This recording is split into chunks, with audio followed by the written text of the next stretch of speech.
Welcome to the Lakers Fast Break Lakers Nightcap. I'm your host, Boomer Gripes. And to me, on the right, or your right, my right, depends on where you're standing, is Gerald G. Glassford. Lakers are still a dumpster fire. I don't know what that means, but we're going to have a lot of talk and They are lot a dumpster fire, man. Yeah. Have you not seen their games? Yeah, we're gonna get to the bottom of this at this point because we're gonna go into Boston tomorrow, and don't be surprised if the Lakers give a crap tomorrow night either. I'm really. It kind of feels like watching or getting ready for the Golden State Warrior game. What happened then? They'll show up then. They'll show up tomorrow, right? And LeBron had already hinted that he said, we can beat anybody and we can lose to anybody, which actually is not a bad comment. That's actually kind of true.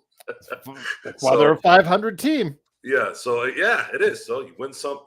They're the true definition. You win some and you lose some.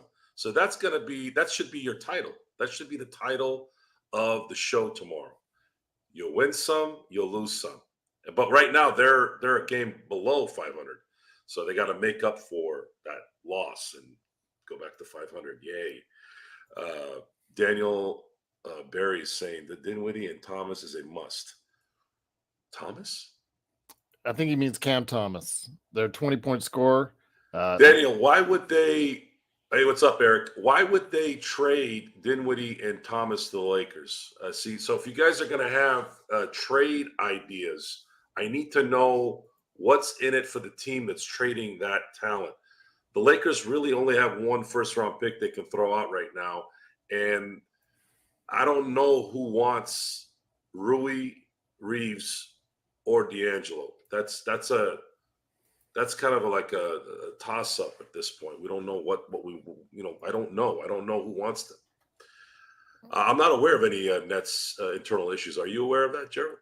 No, they're not a good team. They lost tonight. I mean, they're under 500 right now in the season, but I still think they have a plethora. Not that plethora, but they have, because they gave up a lot of draft picks to get Kyrie and Kevin, but have gotten a lot of those draft picks back, if that makes sense.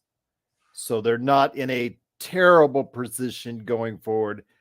They'll have some cap space and some flexibility going forward. And again, Cam Thomas may not be in their future. He is a 20-point scorer, but he's not exactly how should I say this? He's one of the, looks like he's going to be one of those professional scorers, Joe, that will go like, maybe 3, 4, 5, 6 different teams over the course of his career and score 18 to 22 every single year. But he's a guy who doesn't shoot great and he doesn't defend well. To go ahead and if that makes sense. I think the Lakers have think Orlando Woolridge as a guard. Yeah, I think the Orlando Woolridge only works if he's playing against great players. If not, having another offensive heavy player without defense, I think we're a little bit burnt out from that particular talent. The Lakers really don't have a remedy in terms of a transaction. It's just they don't have enough assets to go get something. They would need a third team to facilitate a situation draft pick wise that would make the team that they're trying to get a player from happy. That's the only way I see it. And then, of course, the biggest problem they have right now is a leaderless coach. A leaderless coach that has no ability to adjust to any scenario depending on who they're playing. And it's just what it is.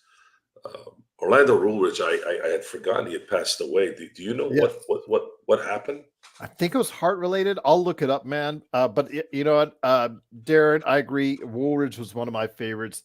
I just thought, wow, man, the guy was built, athleticism, slam dunk contesting. As far as if you take a look back, there was that famous slam dunk contest from the 80s, and he was a part of it.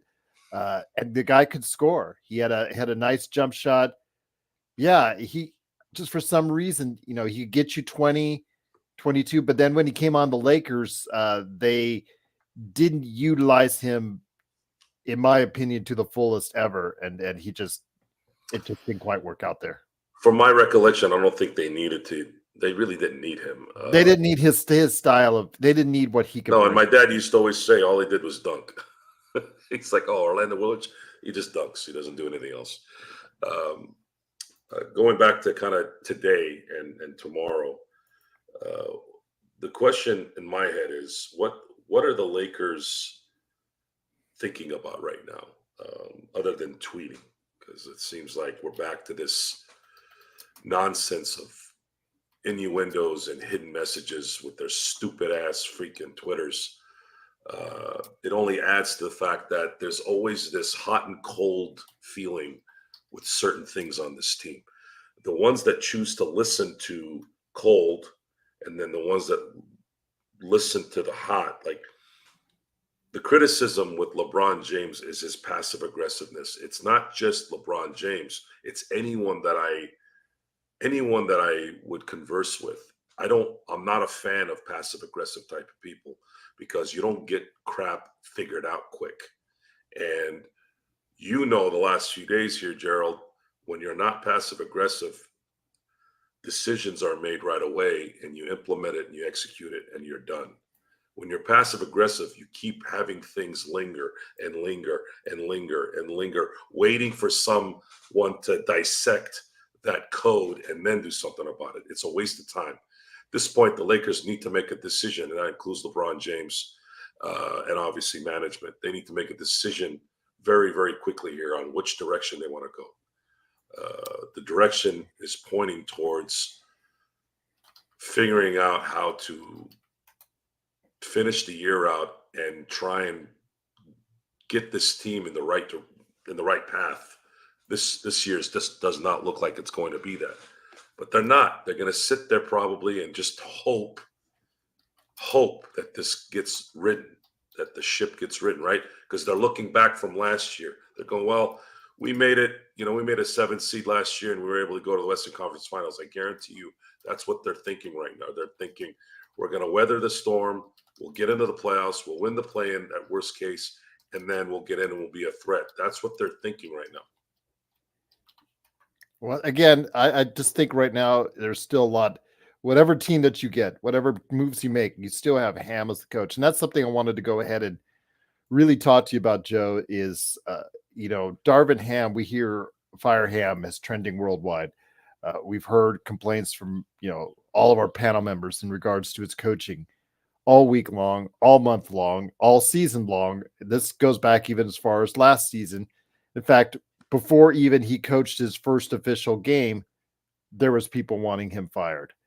And it just goes down to it. We see where Milwaukee, a mid-market team, they're making the move and they fired their coach, their rookie head coach, not even giving him a full season, already firing him, putting in Doc Rivers. Now, mind you, that hasn't helped so far, but it's still early. Well, and Anthony Simons traveled on that shot. I can't believe they didn't call that. That was worse than the crab dribble. Yeah. How the hell did they miss that call? He traveled. He took 4 steps. But let me ask you this. They made the move anyways and got themselves a coach. And they're willing to pay 3 coaches. Yet the Lakers are still biding time with Darvin Ham. I'm just curious as to your opinion on why that is. Yeah, it doesn't seem like there is. It seems to be a league-wide issue, and it always has sort of been. I think it's gotten worse, where these organizations just are not. Actually, you know what? I don't think Budenholzer was. I thought Budenholzer was supposed to be on this team, and something happened with him. Well, that way they finished up that first round series where Miami losing to Miami, something weird happened, and that was just terrible. It was a terrible coaching job. And I've noticed since that series, that's really when Giannis really started to pop off, started getting defensive to the media about winning championships. He starts talking about how Michael Jordan played 15 years. That means he lost 9 times and won 6 times. This is again back to the passive aggressiveness and the fact that these guys are afraid that the media is going to wail on them. And my advice to you athletes, if you're truthful okay, if you're truthful about the situation, you're a professional. There were plenty of times where you had the top tier players like Kobe, Michael, uh, discussing logic in interviews. When Kobe lost in '07 and 5 to Phoenix, his last words in that press conference was, "We got to do something quick and we got to do something now." I'm paraphrasing, but that's essentially what he said. And that that's kind of that's a direct line to management. Jordan, I'm not playing for anyone other than Phil Jackson. If you're not understanding your value or what's valuable on your team and what's invaluable or not valuable on your team, what is it that you're waiting for? What is it at what point? What do you think is going to happen here in the next 2 months that's going to make you change your mind that this is all going to go the way you wanted to go? At the end of the day, getting to the Western Conference Finals is not. This isn't Oklahoma City, folks. I get that there was some positiveness with that last year, but this team has to win championships with this team, with this with these stars. We're not in a the Lakers are not in a position to waste years, but they have. They've essentially wasted this this run by making bad decision after bad decision. And the last bad one was hiring Darvin Ham. And the only way to fix this issue and not have it happen again is you got to start getting proactive and getting the process done correctly. You've lost in so many ways at this point. You've screwed up in so many ways, and it started at the draft, and it looks like it looks like the staying with Darvin Ham and obviously setting up the team the way you have wasn't positive. It's so what's next? What are Laker fans going to do? Are we just going to continue to watch and deal with it? We have to because we have a show. But is the regular general fan going to watch? Well, the answer to that question is when they played the Bulls, it was a sellout. So I feel like I might be just talking to the air at this point. Gee, I think it doesn't matter what the Lakers do. People are still going to watch. People are going to still support it. So what is next then if it's about winning? Good point. To me, it's this weird dichotomy, Joe, that we have that the Lakers, again, they're worth so much. They'll spend 50 million on LeBron, 50 million on AD, yet they'll pinch pennies at times. The PPP loan, the Jerry West saga with his lifetime seats, not so lifetime. And we've just seen where this organization, Joe, has pinched pennies. Alex Caruso, they've let players walk because they didn't want to pay the money. Sometimes, in some cases, like Malik Monk, they are just cannot percentage-wise pay as much as they wanted to pay, and they had to let him walk. That one I get, but there are players that they've let go over money issues that they certainly regret to this day. The Ivica Zubac's trade, that was just another trade where maybe they saw something where they had to worry about maybe paying him more in the future and didn't want to commit to that. So yeah, it's just very disappointing, Joe. But I can't figure out for the life of me someone who is.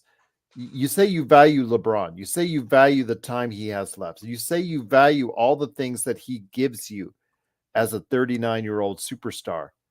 Which we still get picked on constantly every day and reminded constantly as far as Riddell telling us it's primarily LeBron's fault for everything. When you look at his emails, but when it comes right down to it, it's so troubling to understand why Darvin Ham hasn't been let go. And the only thing I can put on there is that the Lakers just don't want to choke on another coach's contract.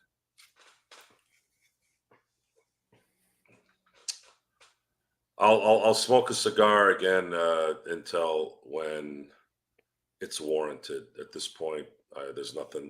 Cigars are usually celebratory. If they beat Boston tomorrow, I guess I could. Problem is, I got to be outside. I can't be in the studio. Okay. But I'll make it work. I'll figure it out. Is it raining there right now? It will rain tomorrow, and there's flash flood warnings. Joe. So you guys are asking Joe to be outside smoking a cigar. I got a patio cover. I can be outside. That's not the problem. Okay. Problem is I can't work in the rain, which is not good for business. I guess it's going to be raining all week next week. So I got a project I got to finish. I'm hoping I can get back on Friday and Saturday and finish it. Yeah, for us here in Vegas, it is expected to rain in the afternoon. So yeah, we're gonna get it after you guys. Yeah, man, you're Kurt. You love that name, man. I'm gonna have to post it back up again. That was a completely made up name, by the way, because I wanted to use the word Riz. I usually use the J one just to mess with people, but Riz is funny. Subac, Brooks, Sweet Lou, Caruso, KCP, and Kuzma. Man, you just depressed me until thank you for putting that. But that's exactly my point. All these players, if they valued them enough, could have been kept on. But in every one of these cases, money may have been a deciding factor, which leads me back into Darvin Ham. And I wanted to ask you, I mean, why? Can you pinpoint why they have kept on to Darvin Ham so long? I think, like you said, they don't want to pay him. They don't want to pay a coach. They don't pay 3 coaches, but you don't have to. You can fire them and then just roll with the coaches you have now until the end of the season. And in this time, in that gap between now and the end of the season, start campaigning for the correct coach. But do these people have any idea how to hire the right coach? That's going to be another question. I don't know. I really don't know. I don't know anything anymore. I feel like it's a repeat on every show on what this team is. It's very difficult to continue to say the same thing over and over again because the same thing keeps happening over and over again. I want to set off to some other tangent at some point here. How can we? Well, let me throw this at you. Do you think the playoff run of last year was fool's gold? Yeah, the playoff run had a lot of factors in it. Lakers won game 1 in both series and got momentum in both series. Look, they won 2 series being a 7 seed. That's a pretty crazy accomplishment. That doesn't usually happen. No. But the problem is as soon as they met a formidable team that was cohesive and well coached and all together, right? Because Golden State and Memphis kind of had some weird things going on with their team. They got beat badly. When you get swept, doesn't matter if they're all close games. That's a bad series, which is tough, because you beat Denver, you win the championship, and that sometimes creeps up in my head, and it burns. I think about that. Imagine if we had been able to maybe win game 2 and win game 4, tie up the series 2-2. I would feel pretty comfortable with AD and LeBron winning 2 of the next 3 games because they're superstars. But they couldn't stop Jokic and they couldn't stop Jamal Murray because of their inability to adjust the defense correctly. Also, the individual defenses were not. I still think they were gassed as well. The gassed is that's part of it. Absolutely, they were gassed, but we didn't get any help. The Lakers didn't help themselves. The role players, guys. D'Angelo became a no-show. He couldn't at least go tit for tat with Jamal Murray. If he had done that, we might have had a little bit of help there. Austin Reeves didn't really show much in that series. Rui was playing well, but he's a role player. It's just those guys aren't going to stay consistent. It's just the Lakers ran into the better team. It's just what it is. LeBron was 38. He's 39 now. My only issue with LeBron at this point is just his inability to his issue with being tone deaf. That's always been the issue with LeBron with me. He's tone deaf sometimes. He doesn't get that he's supposed to be a leader, not tweeting hourglasses and BS like that. Like, just can you go talk to your GM? Can you go talk to your owner and say, look, this thing needs to get fixed? somehow. How can we make this work? Because these it's a layup line back and forth. That means either the team doesn't give a crap, or they're so slow they're not even able to. They're not able to close anything out. Lakers So in 5. I love you, man, but you're hilarious. Man, he said he wishes he said he would have played TT a lot more because that 2-minute stretch before he blew up and got destroyed by Jokic. I thought that was hilarious. Everybody was like, yeah, yeah, yeah. And then he was getting destroyed by Jokic. But now we realize he was probably on steroids the whole time, Joe.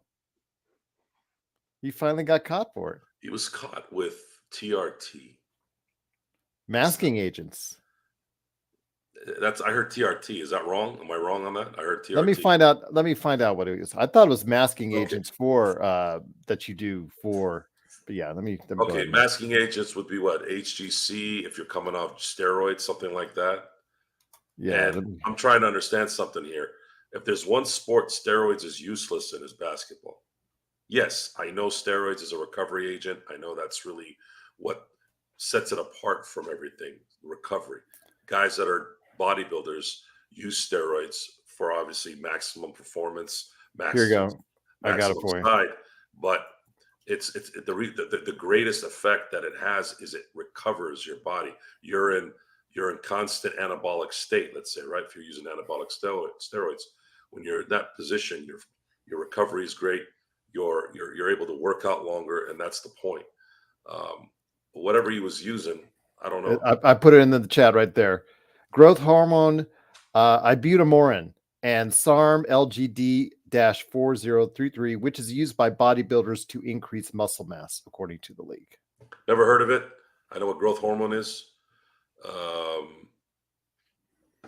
I don't know. He's out for like 30 games, I think. 25. Oh, I think. 25. 25? Yeah, 25. You I got I don't really know what benefit that would have made him in terms of his skill set. Is he trying to get stronger? Evidently. He might have been on the roids. He might have been on.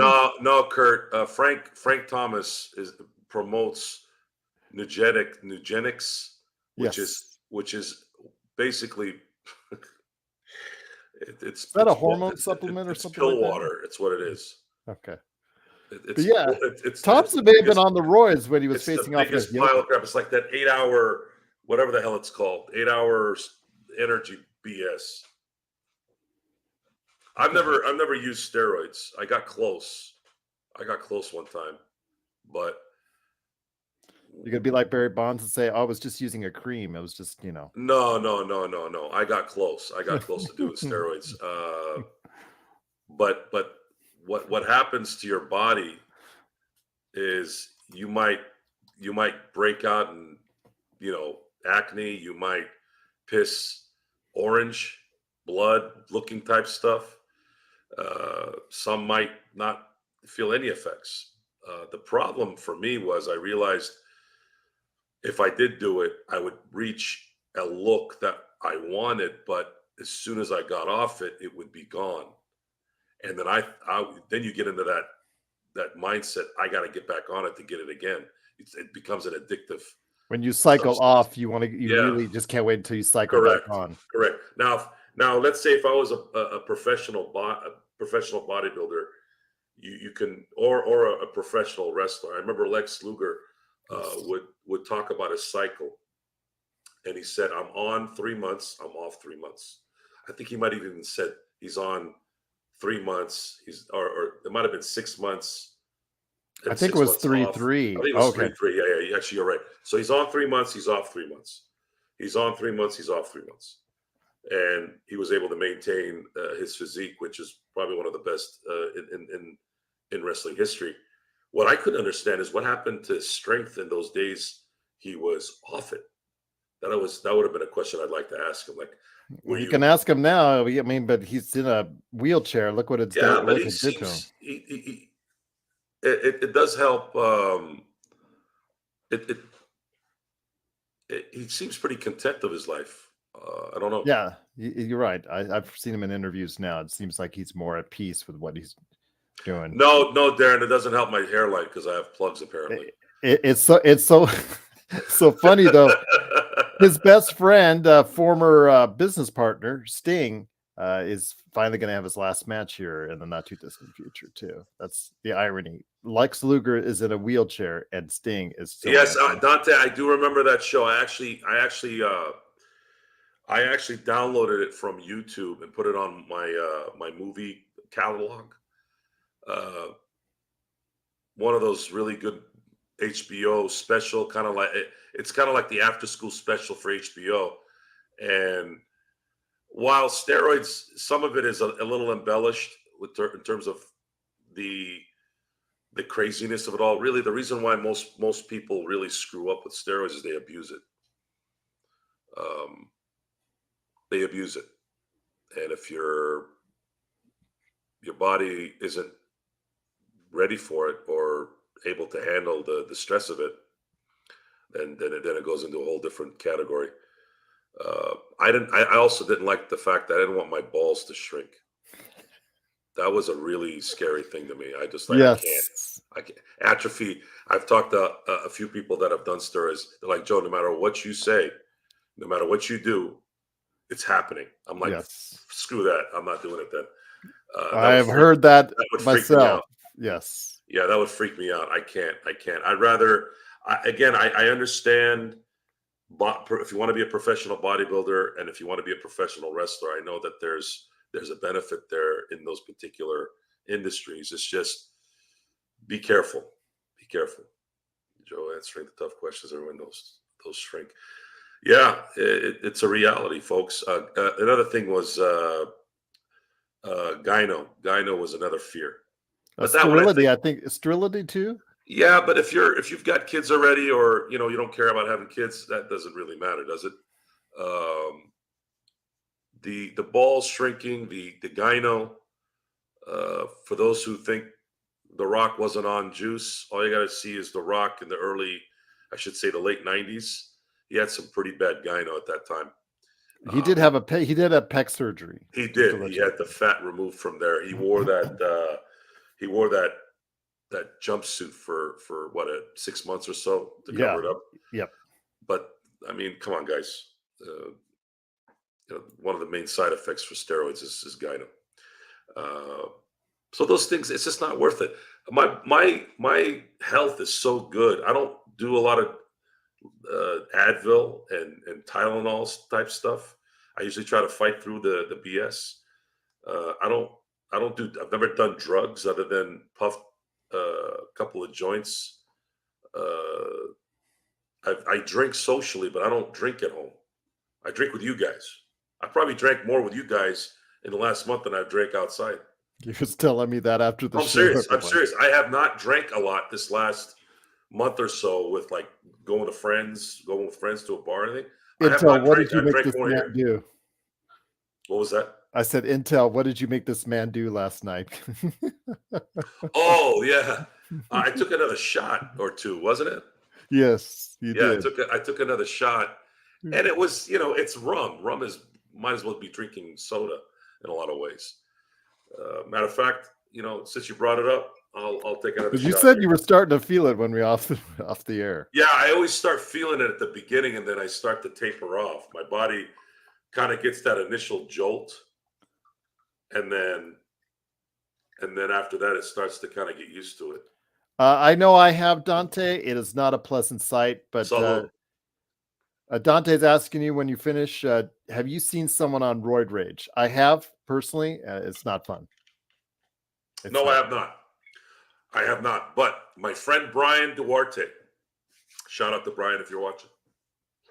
My friend Brian Duarte was the ultimate Chad with all his Chad friends in Sacramento. He kind of lived like a gangster up there, sold drugs, did steroids, lifted weights. Basically, again, he chatted up. He was a Chad. Years later, of course, he got out of that world and matured and all that. So one day we're sitting there talking about lifting weights and stuff like that. He's like, "Yeah, man. When I was 19, I was doing cycles. I was doing steroids." And he goes, "Joe, I'm not exaggerating when I say this. You literally feel like you can go through a brick wall." And again, being a Chad, these guys were fighting people. God knows what kind of roid rage they had. Some of his friends have passed away, by the way. A lot of that is probably from drugs too. So what ends up happening is that culture, you're on steroids. They're probably doing recreational drugs. They're getting into fights. They're making money. They want to, get all the hot girls, and of course, girls are usually stupid with that stuff. They'll go with the guys that are the bad boys and get themselves in trouble there, right? And my thinking is, I already feel like I can go through a brick wall without it. So now I end up sitting down and talking to my wife. I said, "Hey, what would happen if I got on the juice? Like, especially from what I heard, is it trembolone, Tren, short for Tren. Hmm. That stuff makes you irritable." And I said to myself, if I took that stuff, I'd probably get divorced. And my wife's like, I'm out. Like, if you were on that shit, I'm out. Sorry, I didn't mean to That's say cool. the curse word, but Trenbolone acetate, right? yeah, Yeah. because I hear that that's some of the best stuff that you can take. I go, yeah, I'd probably get divorced. At that point, my wife would be justified because I'd be a madman. Um, Trembolone sandwiches. I always hear that whenever somebody posts some kind of workout video on YouTube, you can always count on YouTube comments, no matter if he looks natural, if he doesn't look natural, doesn't matter. Hey, that's not natural. He's on a Trembolone sandwich. So yeah, if Joe does 2 shots, $50 tonight. Come on, really? Right now, 2 more shots? For real? Intel? Here we go. Gotta pay the bills, baby. So funny how Lakers in 5 just dropped TT, and then it went down from there on steroids. I gotta make sure. Well, it's a hot topic right now. So a lot of these famous YouTube guys right now are are willing participants and braggarts of the juice. Dante, I stopped drinking a long time ago.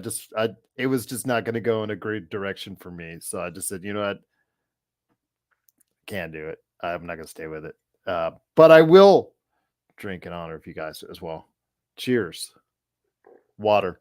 Tomorrow I'll bring out the hard stuff. I'll bring out some chocolate milk. Oh, okay. Should we punt this season as you have talked about, Gerald, repeater tax evasion? I don't know. Darren, I'm going to put it this way. You guys mock me for it, but you sit in there in that boardroom. Let's say and thank you, Intel. We see it. He did drop it, by the way. Let me ask you, Joe. We're in that boardroom. If we are in that boardroom, these are things you have to consider. Do you try to upgrade with players that will only get you so far among the margins, Darren? Or do you, if you see a pathway to a more flexible future, what is the smarter way? What is rationalize, everyone? Rationalize. What is the smarter way? And Darren, thank you for the super chat. Truly appreciate it. It is very much welcome and appreciated.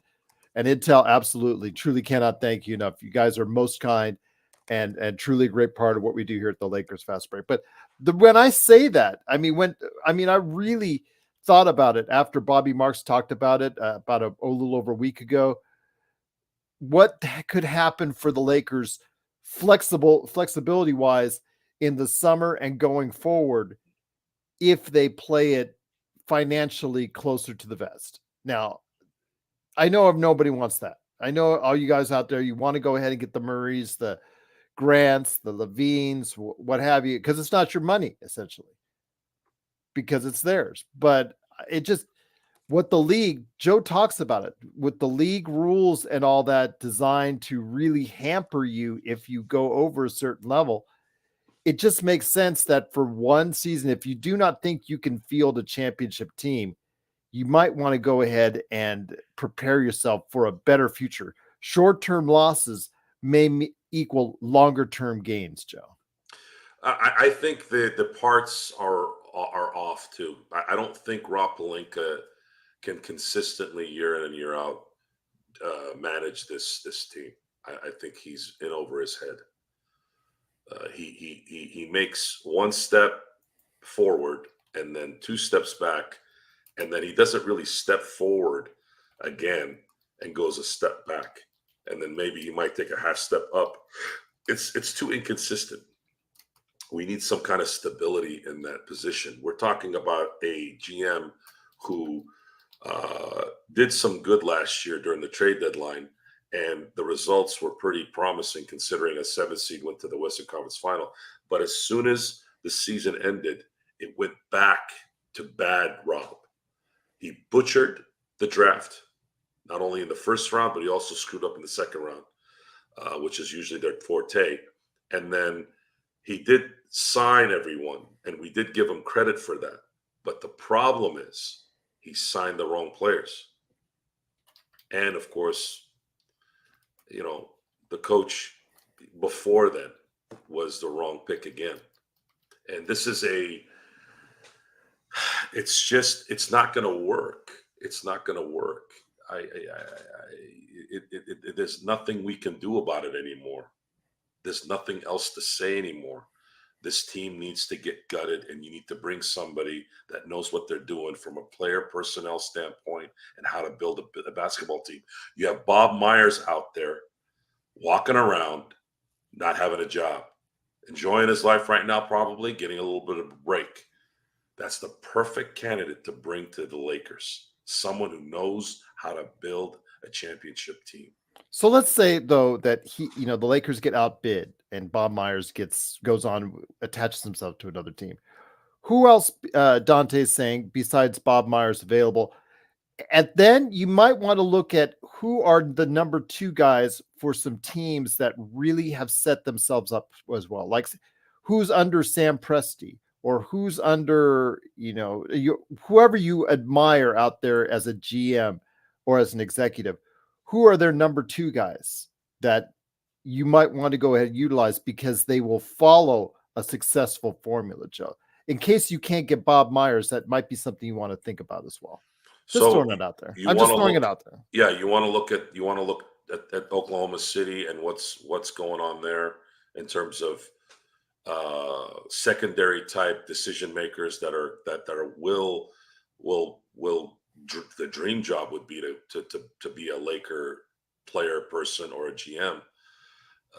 I don't know enough of the under the apprentices of Presti or Amori. Let's give Morey some credit here. We were on him at the beginning of the year for doing what he did with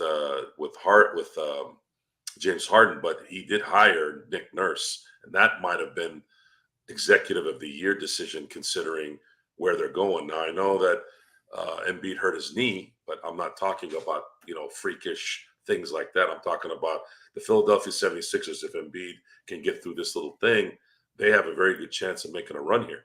Plus, they have flexibility, Joe. Plus, if they need to go get one more guy, let's say it's not a secondary or a role player. Let's say they want to go after a third guy. Let's say if something materializes, maybe they go after Levine. Maybe they feel like if we get one athletic player on top of Maxey with Embiid, maybe that might be the tilt. Because look what happened with what's his name? Who was the guy that got? God, I can't believe I'm blanking here. He went from Orlando to Denver. Jeez, I can't believe I'm drawing. Oh, Aaron Gordon. Aaron Gordon. So Aaron Gordon, Zach LaVine reminds me of Aaron Gordon. Aaron Gordon. Aaron Gordon was the number 1 option in Orlando, and they didn't really go anywhere. And they tried to make it work. They did everything they could to accommodate him, but he's not that guy. He goes to Denver, and he's that piece. He is that piece that fits in the big puzzle. He's that one little piece on the edge that needed to get filled in. And you got Michael Porter Jr., then you got KCP. You got these guys that just kept fitting their roles perfectly. And Aaron Gordon was that guy. So now imagine if you have a healthy Zach LaVine with that kind of athleticism, with a healthy Embiid, and you got Maxey there. That's the one that might tip you to where you can get to the finals. Because you look at it. Well, I'm just saying, you look at it. OKC, Joe. I'm sorry to interrupt. My apologies. You look at OKC. They have set themselves up for a decade with all the picks. They've got young talent, and they're good now, Joe. Yeah. And this, I mean, that's the epitome of what you want your franchise. I mean, those OKC fans are going to be in for a treat for the next decade. No, Alan, we can be greedy. This is the LA Lakers. We've discussed this before. If you want to call it obnoxious, if you want to call it entitled, as non-Laker fans viewing us, you have every right to look at it that way. When you've won 6 NBA championships in the last 24 years, that's a quarter of this a quarter of the 24 years you've won a championship. Hey, man, 25%. It's just what it is, guys. We're greedy. We're not the Dallas Cowboys. We're not the Dallas Cowboys. We're not, the San Francisco 49ers. And I know they're going to be in the Super Bowl here in about a week and a half. But, they haven't won squat since 1994. The Lakers, they win. We win. Lakers win. Frank says OKC got hella lucky. Everything turned out positive. No, it's not hella lucky, folks. It's not hella. No. You can't. Sam Presti's sharp, man. Sam Presti you can't build 2 possible championship contenders on luck. This is skill, guys. In a what lower end market. And Presti was not drafting number 1 overall picks here. He was picking the right guys at 4, at 2. He knew what he was doing. At 7 in the teens. Serge Ibaka too. Where Presti screwed up, and I don't know necessarily if it was him. Could have been the owner. Might have been the ownership. And it was the worst situation that could have come about. Also, in the 2012 finals, James Harden played so bad that it gave him a false sense of like his worth at that point. It was a bad taste. It was a bad decision on Oklahoma City's part to evaluate James Harden based off 5 games. That was the screw up. And where they screw up is they didn't pay him the max. Had they paid him the max, you would have had James Harden, Russell Westbrook, and Kevin Durant possibly messing up the Warrior dynasty. Because James Harden would have gotten better. And James Harden would have stayed in Oklahoma City if you give him a max contract. And you had Serge Ibaka. You had Jeff Green. You had Westbrook. When he was decent, when he was good. No, you had a team ready to go, guys. You had a team ready to go. Now, Steven Adams. You had a young Steven Adams. Was Steven Adams on that team? Yeah, that's where he was drafted. Okay, yeah. So you got a stacked team. You kept drafting talent after talent after talent, but what did they have to show for it? 1 finals appearance? Yeah. A 3-1 blown lead against the 73-9 Warriors.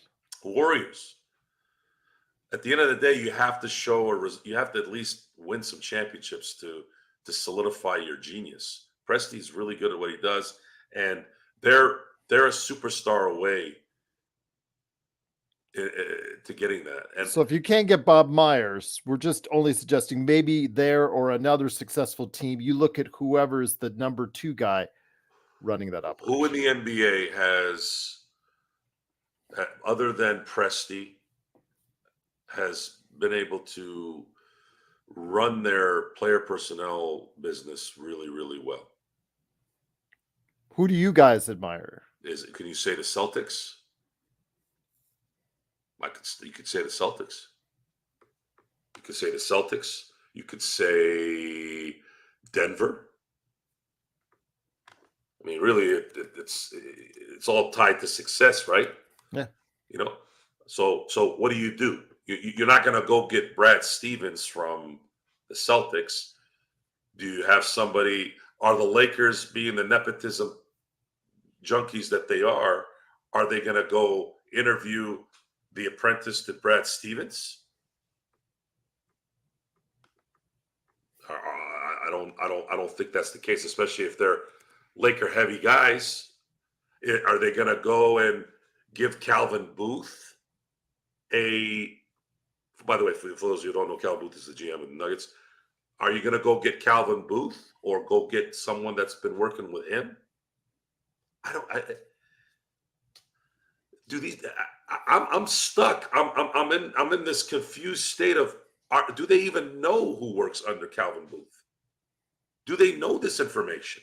Because they're all supposed to be connected within each other in the NBA. They're all supposed to know. Are they really? Do they really know? I know that Rob Pelinka knows who Calvin Booth is, but does he know who's got value around him?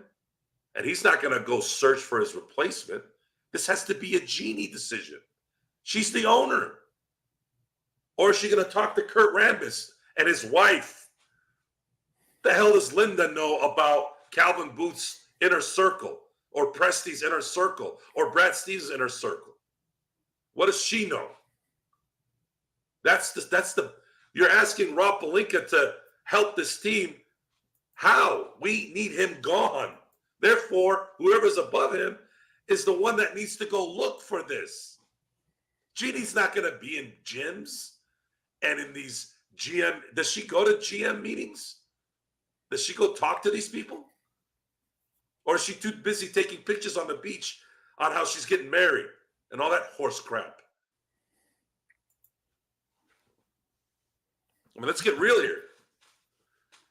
There is no other way, folks. Jeannie and the Buss family have had a wonderful run since 1979. I believe it's time to go. I believe it's time for them to start some kind of exit strategy, because the moment LeBron is gone, we're back to the Luke Walton, Byron Scott era of basketball, and we're gonna have to hope that we suck enough to get lottery picks in the top 1, 2, and 3, or whatever it is. That is more of a reality than the Lakers being competitive and winning a championship at this point. So funny, because Will C says Lakers just need to trade for players that play perimeter defense and a center. You could also forget that they do need 2 or 3 shooters. Guys, yeah. So look, where shall I start? we already know what we want. We already know what we need. We can't. The system is set up where you can't do that. That's why it was imperative to not butcher the draft. If you had gotten a player, I'm not going to mention names at this point because I think most of the people here are tired of hearing the same name. But if you get someone who's serviceable at 17, and you should get somebody serviceable at 17. You just dodged a bullet by not having to give that pick to the or have a swap with New Orleans with that. So why not? Well, how do you butcher that? How do you butcher it? When you I looked at it after the situation, because I didn't know who Hooch Shafino was. I don't watch Big Ten basketball. I don't. How do you make that much? How do you make that big of a blunder? How do you not see that guy, all this, you guys have been finding these gems like Austin Reeves and Alex Caruso. How did you screw that one up? When we really needed it. We really needed help. We needed and if any, and what were you going to lose, folks? If you go in the future, and you're like, oh man, those injury rumors came true. So what? It's the 17th pick in the NBA. When you're picking in the mid-teens, that's like picking in the 3rd round in the NFL. If you don't get the 3rd round pick right, so what? The ones that set teams back is when you screw up the first 1 and let's say the 5 pick. That's usually where the all-time greats are picked. Those are the ones that lead teams to championships. Until 2019, there hadn't been one team since 1979-80 season. That's as far as I went back, that didn't have a top 5 pick on their championship team. And every team, other than that one, which was the 08 Celtics, had a top 3 pick on their team to win a championship. Think about that for a second. Every team from 1980 to 2018. How many years is that? 28 years? No, 38 years? 38 years. You had all but one team have at least a top 3 pick in their championship season. It matters, guys. It matters that top tier picks matter for winning championships. History tells you that. You pick 17, you pick the best player that you can get. If he's going to be, if he might blow off his knee on the summer, so what? Take the chance. Instead, you pick a player that can't get to the basket, that can't shoot. By the way, he was supposed to be a good mid-range shooter, wasn't he? Have you seen him shoot a mid-range shot this year? I'm sure he has, but I don't remember. He can't shoot from 3. He doesn't shoot from mid-range where that's where his he strength can't was. defend. Okay, he can't defend. And then when you listen to the war room when they were drafting him, oh, we know your work ethic is great. You're gonna try really hard. Are you freaking kidding me right now? That's why you drafted him? If you want to pat somebody on the back for working hard, then go find them in the free agency. Just like you did with Castleton, Reeves, Caruso. Therefore, if you suck at those things, if you suck at picking those guys up, it's not that much of a, it's not that big of a deal.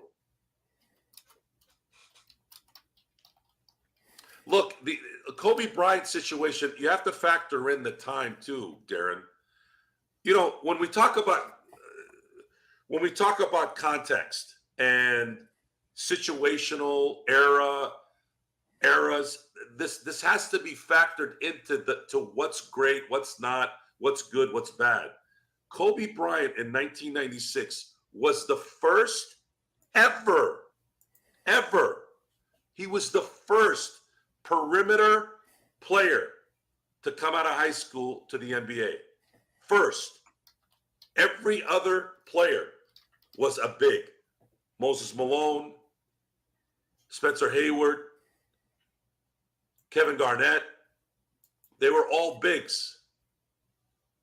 Kobe was the first perimeter player, and he got a lot of flack from like even Phil Jackson. Phil Jackson, I remember there was an interview with Phil Jackson. He's like, 18-year-olds don't belong in the NBA. Like he wasn't even like hesitating. He was like straight, like cutting it. The irony in there is hilarious, considering he ended up coaching him 4 years later. But and of course he wanted him traded because he wouldn't listen. But, well, FYF brings up a good point about Jaime Jaquez. He fell in the draft after a bad senior season, but Cam Whitmore was the guy that was dropping on draft night because supposedly injury status or bad interviews or combination of both. And Darvin Ham earlier this week said they tried out, we worked out Cam Whitmore in advance of the draft, Joe. And he said he was going to be a truly special player. And he fell right into the Lakers' lap and they let him go by. You had Wemby, you had Victor, Brandon, and Scoot. And then you had Cam Whitmore. Cam Whitmore's in the top 5, was in a lot of people's top 5. The Rockets were contemplating picking him over Thompson. There was discussion of it. And the fact that they got him with their second pick in the early 20s, wow. And he's playing better than Thompson. Look how their team progressed picking 2 players that work. And of course, they were fortunate enough to get Udoka as a coach. I know there's a lot of luck involved in this too. Like you can't know this. It's hindsight's 2020 to some degree. You and I were shouting. But guys, and you know what the sad thing is, G? I don't know. I didn't know anything about this. This is pure just watching basketball and seeing things. Like I can't figure out. I don't have scout. Like imagine if I had a scout. Imagine if I was a scout. Imagine if I was a GM. Jeez, man, maybe I should have done this for a living. But I had watched hours of the top 25 players in the draft so I could figure out what the Lakers might need in advance of that. And Whitmore, I didn't even think was going to be anywhere near where the Lakers would be picking. He was that good to me. Dante, Raphael Stone is the GM in Houston. It's always going to look like, oh, now you say something, but we didn't. We said it before. It's right there. It's right there on It's YouTube. on the tape. That's the thing that kills me. There's nothing worse. I hate being right because it's depressing. You're sitting there and you're going, oh my God, you gotta draft Dan Marino. Now I'm just using this as an example. You gotta draft Dan Marino. You gotta draft Dan Marino. If you don't draft Dan Marino, it's gonna be a mistake. And then you don't draft Dan Marino, and you end up not winning a Super Bowl for 26 years because of it. You don't draft competent, athletic, best player available role players at the very least. It's just mind-boggling to me. I don't know. And that's the other problem. JHS should have stayed in Indiana for 3 years. He might have been actually a serviceable basketball player in the NBA if he had stayed in Indiana. Is he going to get better, G? Do you think this guy has the skill set to surprise us? Not with the Lakers. It doesn't matter. It doesn't matter. We don't have time to wait. Yeah, don't have. This wasn't a waiting thing. You needed a ready-made player. Regardless, okay, JHS is going to be good in 3 years. Still wouldn't have drafted him. Get the guy that can contribute right away. They screwed that up. And then they got a second-round pick that I was never really happy with. I know Stone was pretty, he's like, the position that he was in, he was good, but I have seen nothing from him, not even a speck of something. Castleton's shown me more in his short stints than he has. I'm not impressed with either pick, Lewis or JHS. They've both been busts in my eyes so far. I mean, when it comes right down to it, Lakers in 5 says if we got Cam, would he even give any minutes with Ham as coach? I think the way that you saw him play and the way I've seen him play, it would have necessitated, just by the sheer amount of injuries, he would have taken advantage of whatever time that was given to him. So where by now he would probably be a regular part of the rotation. And unfortunately, he's been stunted too, because there's no leadership. There is no coaching him. That probably plays a big part. So Triple J in Miami, does he play well here? We're never going to know. Does he really make a difference? See, the difference between Triple J or Kobe Buffkin, whatever those guys were doing around that time, who we were going to pick, who was going to be good, right? All those guys, one thing we did know, and this is something that you don't need coaching. You don't need coaching here. You cannot teach lightning speed and athleticism. And this guy played at Villanova. This guy played for a top-tier team for the last 10 years. Villanova, top tier, top 3, top 5 program. And he's athletic. And he's got a little bit of a chip on his shoulder. Man, you could use that. Imagine him playing next to LeBron, running a fast break with LeBron, playing with AD, getting that. It's just so many factors into it. I don't understand where the thinking was there. And it just keeps compounding over and over again. It's like mistake after mistake after mistake. So at what point are you going to stop making the same mistake? Your team is worth $10 billion. It might be worth 12. Don't give me your money BS. You could go to any bank and you leverage that team to get any kind of money you want. Any kind of money you want. You could go to a bank right now and ask for $1 billion. You can sell shares and still own the majority of the team. You could go to a bank right now. Jeannie, I know it's not smart business, but are you going to take this team with you to heaven or hell or purgatory? What are you? Or What where are you we're at saving? right now. What are you saving it for Joey Buss and Jesse Buss? I mean, are those guys going to be the? No disrespect. I know they've been doing some good things behind the scenes with second round picks and stuff like that. But I've Not seen this year. these. I've seen not this year. And this is a what have you done for me lately business. I saw them do an interview. I haven't seen them do an interview since. I don't know if they got better. I mean, I remember I've screwed up interviews when I was their age, but I got better. I made sure I got better. They did a speech. What was it? 2009. I thought I was listening to my wife's occupational therapy students. Like, really? They just put this poor kid in front of the world and like, really? This is your representative? They put Michael Strahan. What the hell was he doing?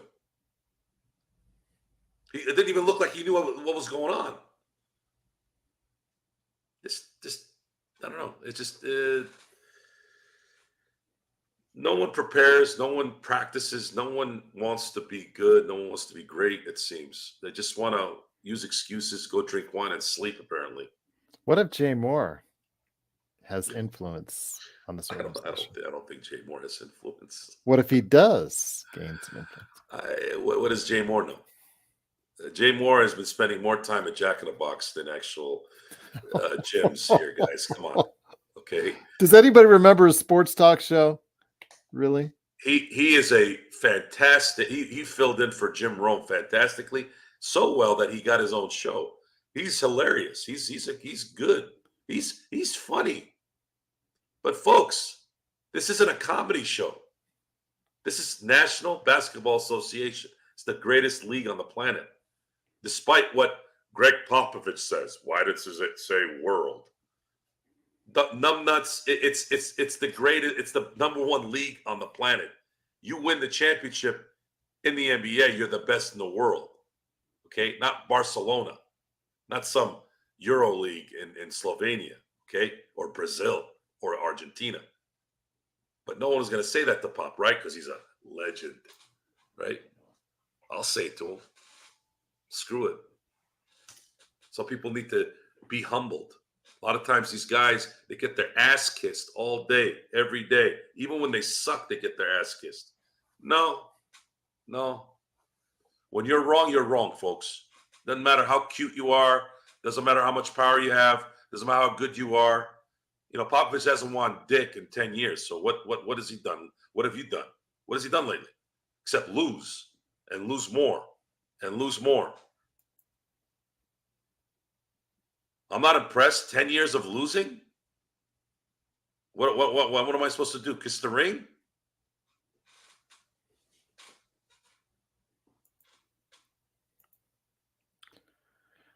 Wow, man.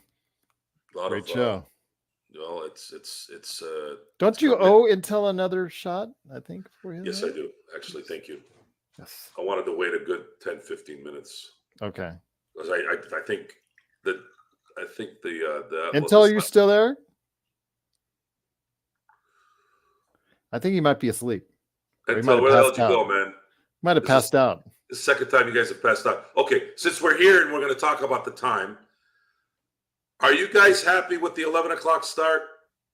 The reason why I'm doing a nightcap at 11 is because when we start watching games on the West Coast again, our show is going to end at 10, or our show starts at 10 after the show, after the game.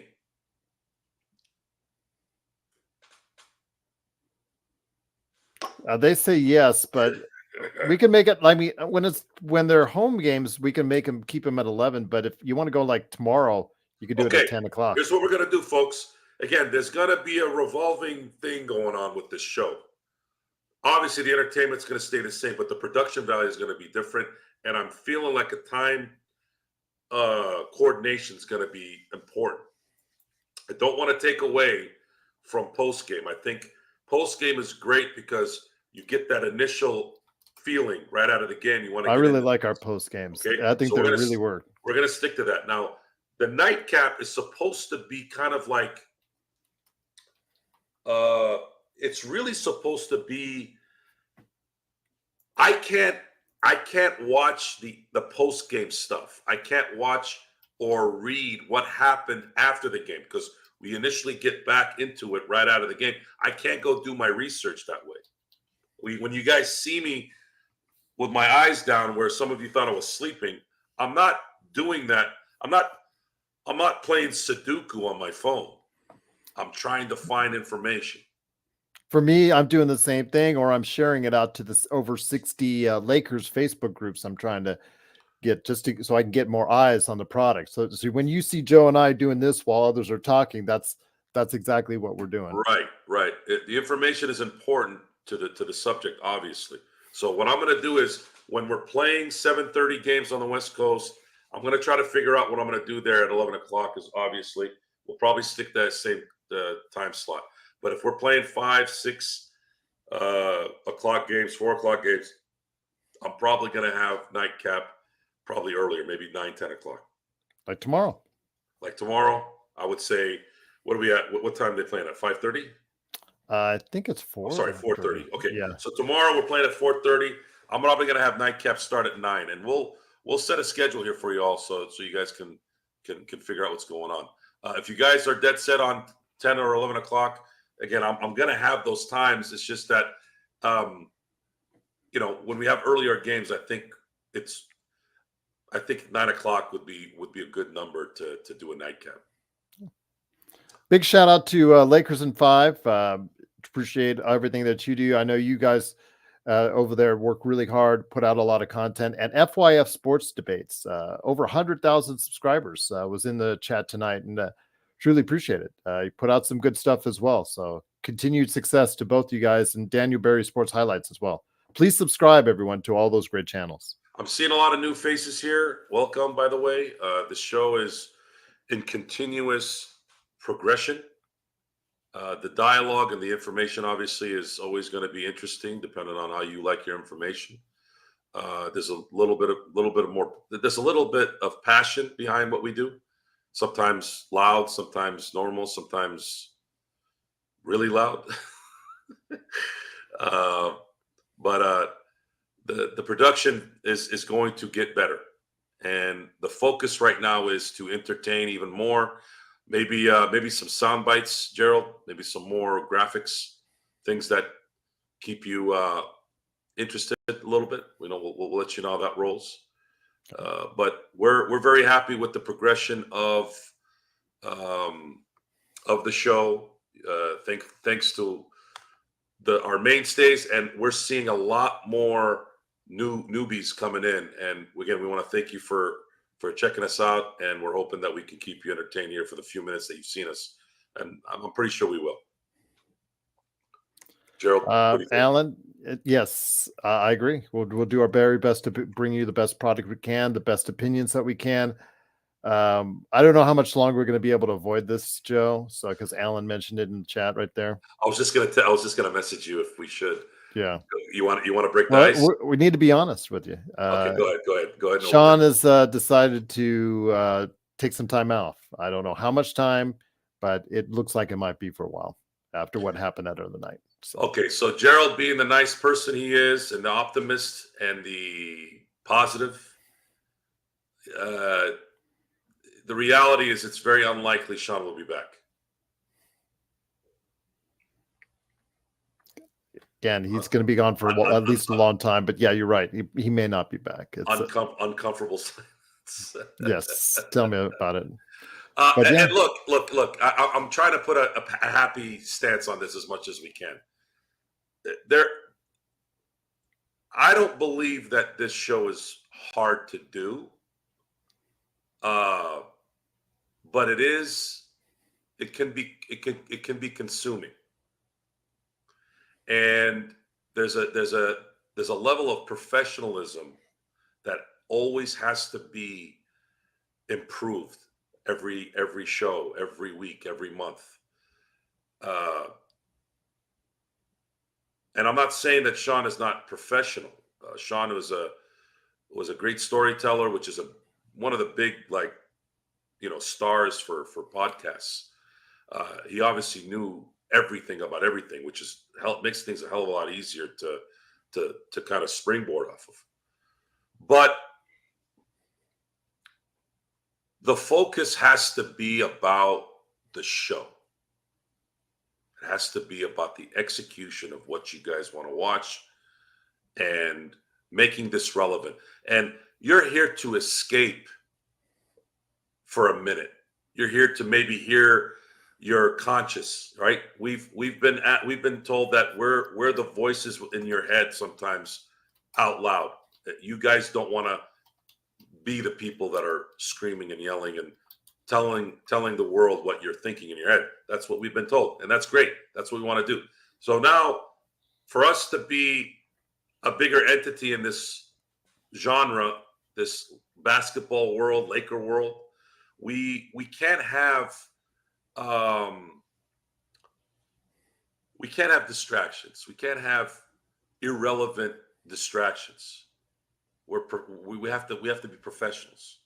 We have to focus on the job. And when you make things about fantasies and things that aren't happening, that's when things kind of go wrong. And Gerald is, again, he's more of a forgiving person.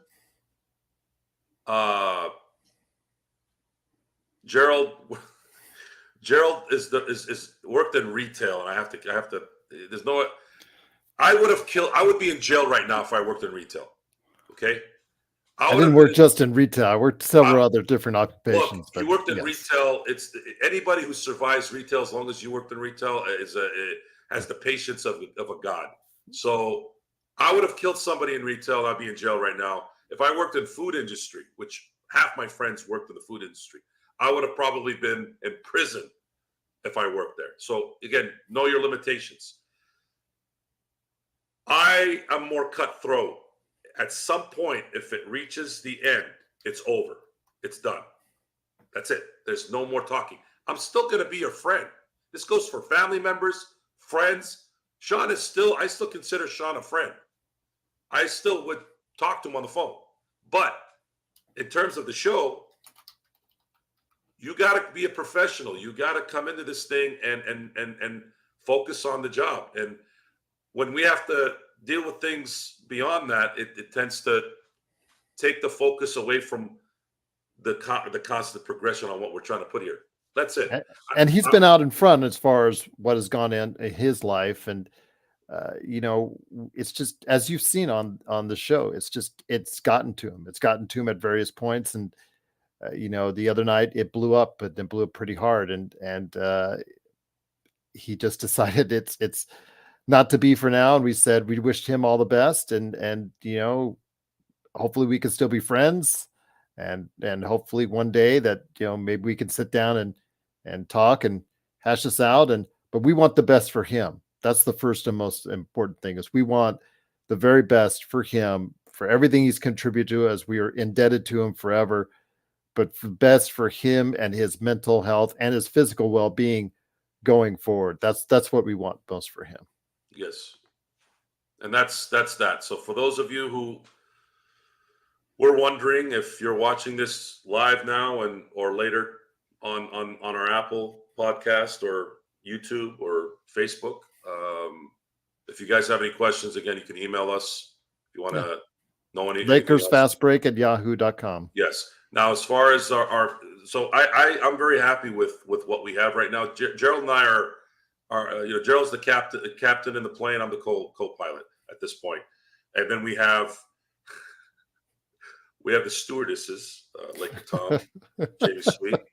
I gotta use that one. Nick Molina is the secret fire marshal, right?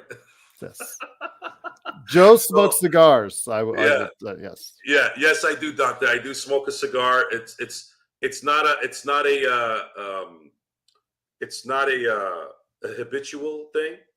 It's usually a celebratory activity. For me, I will just say, if you smoke, it's cool. It's all up to you. I don't care if you smoke weed, smoke regular, all good for you. For myself, my father passed away from COPD. That had a profound effect on my life. It was caused by extensive cigarette smoking. He was on oxygen tank for 10 years. and seeing him at that state, just never smoking anything, never just really got if you gotta understand out there. So that's just, if you smoke, it's cool, it's on you. Vape, whatever. Although teenagers shouldn't vape, it's not good for you. But yeah, just I just can't. I can. Yeah, don't do what my cousins do. They vape, smoke, and drink at the same time. Oh man, that's just like just throw your lungs out. Oh, actually, do you remember Constantine? When the devil just took it, when it's like Keanu Reeves just like took this is your lungs, black lungs. No, it's even I always regret a cigar typically, right? And I'll tell you what. Oh, Stone, man. By the way, we cannot say why, but keep your prayers in for Stone. Hopefully good things will happen for him. Oh man, guys, we got some on a now that the somber part's done, let's go to something really, really exciting. So we got some news yesterday, at least I did, of Stone having some interviews on Can't. No. Okay, so Stone has something coming, possibly, and we're all going to benefit from it should it come to fruition. How about that? Is that better? And even if we don't, if he benefits from it, that's to benefit his life. He deserves it. He deserves it. He's the most knowledgeable person I've ever known. Yes. Where in an area where, my God, you're for fingers crossed for Stone. Let's just so we can't say what's going on really, guys, but light a candle at the church if you can, or say a couple of Hail Marys if you're into that, because if this should happen, we're going to be in the Laker fast break family is going to only get better. Yes. What would Stone be on a plane? Stone would he be the mechanic? No, he'd be like he's like the flight controller. He's guiding all these planes. So he's the flight controller. Yes, that's a good one. Yeah. Okay. Yeah, he's the one that's smart enough to guide all the planes in. We're just flying the sucker. Why are you scared of cigars, Dante? Is it the taste? Is it the smell? For me, it's the aftertaste typically. A lot of times I don't like feeling like my mouth is, so I brush my teeth thoroughly after I smoke a cigar. On the occasion, I do still feel it the next day though, and I have to brush it again. But yes, great show. Keeping our fingers crossed for Stone. Saying again, thanks to Sean for everything that he's done, and again, we hope to be able to see him again, just like as friends. Just wish him well, and hopefully everything will be okay for him as well. So, John's in the chat now. Lakers Corner, man, working so hard. Appreciate it, my friend. Good to have you here. Always as well, my friend. Oh, John's in the house. So who's John in the plane? John. Well, you said they're all stewardesses. John's probably one of the first class passengers. Right now? First class. He is having the drink and the cigar in hand. Okay, good. And that towel. Yes. Okay, I'll roll with that. Hot towel, sir. Hot towel. Yes, there you go. Absolutely. And John was probably just kicking back, enjoying life right there in first class. Absolutely. That's good. That's a good button on the night here. Again, I want to thank everyone for being here. We had a nice little nightcap crowd here, and I want to thank everyone that was here, especially the new guys that showed up. We saw a lot of new guys. Yeah. Gerald, when Gerald's not editing stuff, usually he can come in and we can have some good dialogue together. I don't mind doing a show by myself, but I usually think it's better when you have someone else here to kind of combat with back and forth. But with that, again, we're going to try to set up times here, depending on the scheduled games. If the games are early, we're going to probably have our nightcap a little earlier than 11 o'clock. If the games are the standard West Coast home games, usually they're going to be at 7:30, which means we'll probably stick to the 11 o'clock start. If you guys have any suggestions, any questions, please let us know. Email us, message us on here on the next show. and then we'll definitely try to accommodate you as best we can. Until then, I want to thank you all again for being here tonight. Until next time, we'll see you next time.